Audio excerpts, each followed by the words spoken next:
हम भारतीय संविधान की बात करते हैं। इसमें हम पूरा संविधान पढ़ने की कोशिश करेंगे एक ही लेक्चर में। जो अच्छे अच्छे इंपॉर्टेंट क्वेश्चन है उनको, तो सबसे पहले इसकी हम जो देख लेते हैं प्रस्तावना।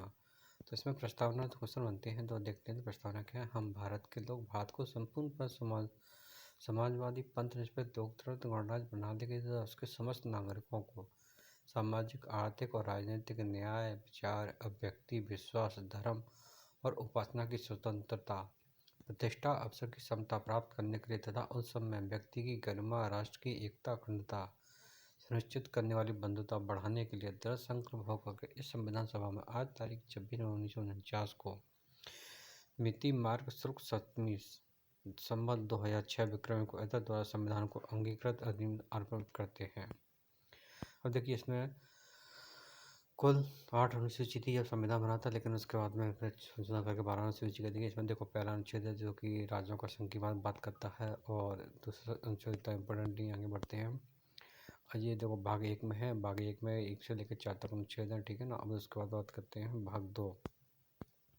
भाग 2 नागरिकता से संबंधित है, और इसमें ज़्यादा इंपॉर्टेंट क्वेश्चन पूछे नहीं आते, पूछा जाता है नागरिकता संबंधित। भाग 2 है जो कि अनुच्छेद 5 से लेकर 11 तक जाते हैं।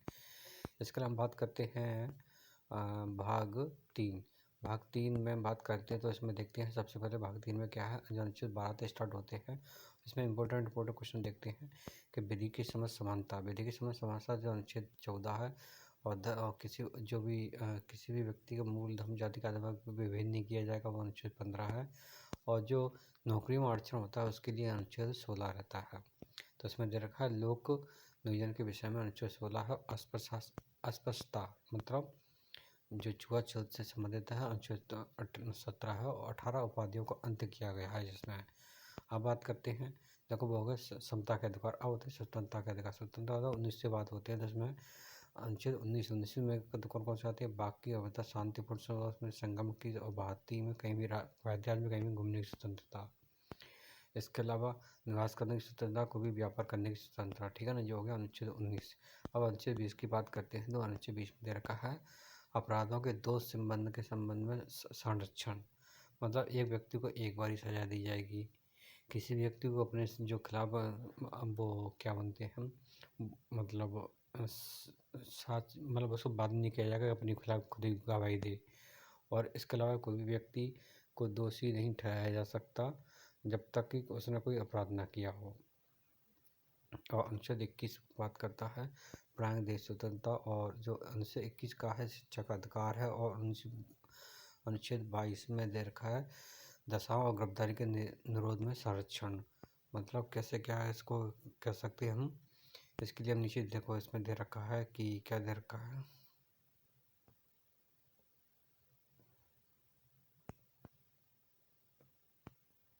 काफ़ी लंबा दे रखा है, उसे आप उतनी याद रखो, ठीक है।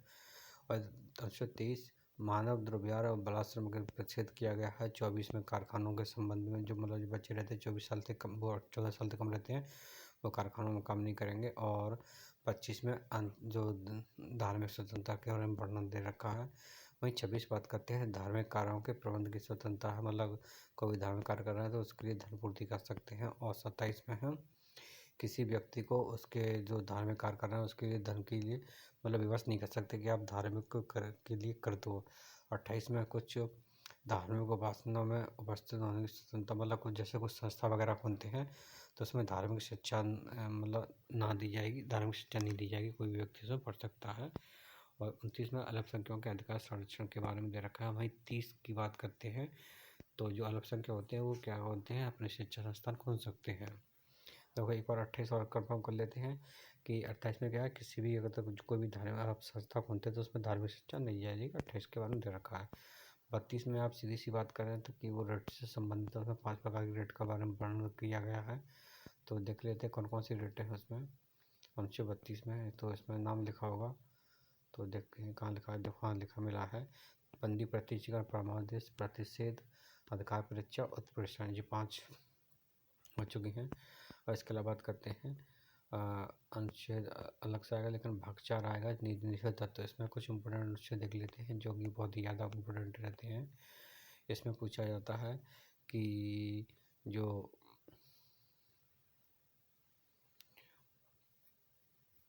इसमें एक अनुच्छेद रहता है कि स्त्री पुरुष को समान वेतन के लिए समान कार्य दिया जाएगा, 39 में आता है। और इसके अलावा और अनुच्छेद देखते हैं कौन सा इम्पोर्टेंट है। जो 40 है, जो ग्राम पंचायत गठन की बात करता है। और कुछ दशाओं में शिक्षा और लोक सहायता पाने का अधिकार है। 42 में काम की न्याय संगत मनोवांछित दशाओं तथा प्रसूति सहायता। 43 में है कर्मकारों के लिए मजदूरी की निर्वाह। और 44 की बात करते हैं तो 44 में कहाँ गया 44, तो इसमें सिविल जो मतलब नागरिकों के लिए एकल सिविल सहायता से संबंधित। वहीं 45 बात कर रहे हैं कि जो बच्चे होते हैं 6 वर्ष से कम आयु वर्ग के लिए उनके प्रारंभिक शिक्षा का प्रावधान किया गया है। 46 में अनुसूचित जनजातियों के लिए और जो उससे दुर्लभ वर्गों के लिए होती है उस शिक्षा के लिए प्रावधान करता है। और वहीं 47 मतलब आपकी जो पोषण स्तर होता है उसको सुधारने के लिए कार्य करता है। और 48 में कृषि और पशुपालन से संबंधित है। वहीं 48 होता है जो पर्यावरण संरक्षण से संबंधित होता है। 49 की बात करें तो 49 में राष्ट्रीय महत्व के स्मारक वगैरह उनका संरक्षण दे रखा है। 50 में कार्यपालिका और न्यायपालिका पृथक्करण। वहीं 51 अंतर्राष्ट्रीय सुरक्षा के बारे में दे रखा है। अब बात करते हैं का भाग 4 का मूल कर्तव्य। मूल कर्तव्य दे रखे हैं, देखो इसमें मूल कर्तव्य 51 उनसे 51 कागज जोड़े गए हैं। ये कुल कितने मूल कर्तव्य हैं? 11 मूल कर्तव्य हैं, ठीक है। उसके बाद करते हैं राष्ट्रपति। तो राष्ट्रपति इम्पोर्टेंट अनुच्छेद देख लेते हैं। तो देखो बात है 52 में होगा रात का राष्ट्रपति होगा। संघीय कार्यपालिका 53 में होगी। 54 का राष्ट्रपति का निर्वाचन है। 55 में उसके निर्वाचन की जो रीति है वो रहती है। और 56 की बात करते हैं तो 56 में उसकी पदावधि है राष्ट्रपति की। और 57 में पुनः पुनः मतलब निर्वाचन किया जा सकता है। और 58 की बात करते हैं तो उसकी अर्हताएँ क्या होंगी उस पद पर रहने के लिए। और 58 की और 59 में बात करते हैं पद के लिए शर्त है क्या होगी। और 60 में क्या दे रखा है? शपथ दे रखी है। इसके अलावा 61 में महाभियोग दे रखा है। और 62 में बात करते हैं तो 62 में क्या होता है? 62 में राष्ट्रपति पद के रिक्त को भरने के लिए निर्वाचन करने का समय और आकस्मिक रिक्ति भरने के लिए निर्वाचन व्यक्ति की पदावधि। चलो कोई बात नहीं। अब जो तो राष्ट्रपति के संबंध और उपराष्ट्रपति अनुच्छेद 63 में दे रखा है तो कोई उपराष्ट्रपति होगा। उपराष्ट्रपति राज्य का सभापति होगा, अनुच्छेद 64 में दे रखा है। वहीं 65 की बात करते हैं कि राष्ट्रपति का पद रिक्त हो जाता है तो उपराष्ट्रपति उसके पद पर कार्यभार के रूप में रहेगा। वहीं अब बात करते हैं उपराष्ट्रपति का निर्वाचन जो कि 66 में दे रखा है। 67 की बात करते हैं, 67 में क्या दे रखा है? उपराष्ट्रपति की पदावधि रहेगी। और 68 में दे रखा है कि उपराष्ट्रपति के पद रिक्ति के लिए निर्वाचन करने के समय आकस्मिक भरने के लिए निर्वाचित व्यक्ति पदावधि मतलब राष्ट्रपति जो उपराष्ट्रपति का पद है उससे खत्म जो पद है उसका कार्यकाल पूर्ण होने से पहले ही उसके लिए चुनाव करा लिए जाएंगे, सीधी सी बात है। और 69 में दे रखी है शपथ उपराष्ट्रपति की। अब बात करते हैं आगे चलते हैं 70 में क्या रहता है कि आकस्मिक अगर किसी प्रकार से राष्ट्रपति पद का रिक्त हो जाता है तो उसके लिए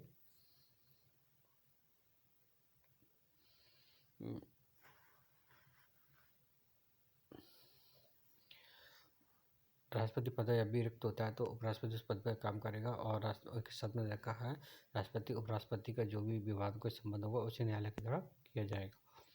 72 में क्षमादान दे रखी है। और 73 की बात करें तो कार्यपालिका शक्ति का विस्तार दे रखा है। 74 में देखो क्या दे रखा है। 74 में देखा एक मंत्री परिषद होगी। 75 में जो मंत्री होंगे तो मंत्रियों के बारे में प्रावधान किया गया, उसमें प्रधानमंत्री वगैरह सारी चीज़ों में की गई है। इसके अलावा 76 में महान्यायवादी होगा। और 77 में जो कि भारत सरकार के कार्य का संचालन दे रखा है। और 78 में कि क्या होगा कि प्रधानमंत्री राष्ट्रपति को उनके कर्तव्य के बारे में जानकारी देगा। और 79 में संसद है। 80 में राज्यसभा है। और 81 में क्या लोकसभा की संरचना दे रखी है। 82 में क्या है जो राज्यसभा होती है राज्यसभा के लिए सीटों का आवंटन है वो किस में दे रखा है? 82 में दे रखा है। और इसके अलावा और आगे चलते हैं तो आगे देखते हैं। देखो इम्पोर्टेंट क्वेश्चन निकाल रहे हूँ तो 85 में दे रखा है संसद के शस्त्र शस्त्रावन विघटन का दे रखा है। 86 में दे रखा है सदन में अभिभाषण और उसके संदेह को राष्ट्रपति का अधिकार। और विशेष भाषण दे रखा है 87 में। और 88 में सदन के बारे में मंत्रियों और महान्यायवादी के अधिकार दे रखे हैं, मतलब उसमें जाकर के बैठ सकता है, बात कर सकता है, ये सारी चीज़ होती है और उसमें बोल सकता है। अब बात करते हैं जो भी इम्पोर्टेंट क्वेश्चन निकालते हैं इनको चलते हैं आगे बढ़ाते हैं। तो इसमें 100 थोड़ा इम्पोर्टेंट मानते हैं कि इसमें क्या रहता है, गढ़पूर्ति के लिए 100 का प्रावधान है, मतलब जो भी लोकसभा में रहती है उसकी गढ़पूर्ति का प्रावधान दे रखा है 100 में।